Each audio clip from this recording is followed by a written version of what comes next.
சுபாலன், இந்த அநியாயத்துக்கு பழி வாங்குறதுக்கு ஒருத்தன் உயிரோட இருக்கணும். அந்த ஒருத்தன் நீதான். அந்த இரவு அரசன் சுபாலன் இறக்கிறார். சகுனி அந்த இரும்பு கதவுக்குள் ஒற்றை மனிதன் இருக்கான். அந்த இடத்துல ஒரு மனிதன் சாகல, ஒரு மனசு அரக்கனா மாறிடுச்சு. ஒரு குடும்பத்தை கொல்ல வாள் தேவையில்லை, பசியும் அரசியல் மௌனமும் போதும். அந்த சிறையில் உயிரோடு வெளியே வந்தது ஒரு உடல் மட்டுமல்ல, ஒரு பழி. ஒரு மனிதன் எப்போ முழுசா இருளா மாறுறானா, அவன் கண்ணீர் கண்ணீரா இல்லாம ஆயுதமா மாறும் போது. இந்த கதை சூதாட்டம் பற்றியது இல்ல, இது ஒரு குடும்பத்தின் எலும்பில் செதுக்கிய பழி பற்றியது. ஒரு நாள் சிறையின் கதவு திறக்கப்படுது. காந்தார அரச குடும்பத்திலிருந்து உயிரோடு வெளியே வருவது சகுனி மட்டும். காவலன் சொல்லும் வார்த்தை, நீ போகலாம். அவன் விடுதலை அடையல, அவன் ஒரு நோக்கத்துக்காக வெளியே அனுப்பப்பட்டான். காந்தாரத்துக்கு திரும்பியதும் அரச அரண்மனை வெறிச்சோடி இருக்கு.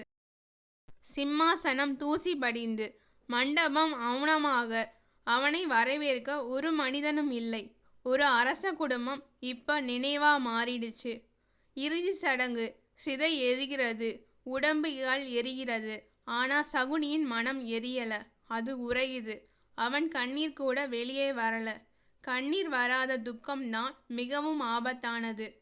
உடல்கள் எரிந்து முடிந்த பிறகு சாம்பல் எடுக்கும்போது சகுனி கவனிக்கிறான். முழுசா எரியாத சில எலும்பு துண்டுகள் அவன் கையில் எடுக்கிறான். இது எலும்பில்ல, இது அநியாயத்துக்கு கிடைக்காத பதில். அந்த இரவு சகுனி தனியாக, கையில் தந்தையின் எலும்பு, சகோதரர்களின் எலும்பு. அவன் மனசுக்குள்ள அப்பாவின் குரல் திரும்ப வருது, உயிரோட இரு, பழிவாங்கு. அந்த வார்த்தை அவன் மனசுல கட்டளையா மாறிடுச்சு. அவன் ஒரு முடிவு எடுக்கிறான். அந்த எலும்புகளை மெதுவாக செருக்கி சூதாட்ட காய்களாக மாற்றான். ஒவ்வொரு செதுக்கலும் ஒரு சாபம், ஒவ்வொரு பக்கமும் ஒரு உயிரின் நினைவு. ரகசியம், அந்த காய்கள் சாதாரண காய்கள் இல்லை. சகுனி நினைக்கிற எண்ணெய் விழும், அவன் விருப்பத்துக்கு ஆடும், அவன் மனசோடு சேர்ந்து நடக்கும். இது மந்திரம் இல்ல, இது வெறுப்போடு கூடிய மனித மனதின் உச்ச நிலை.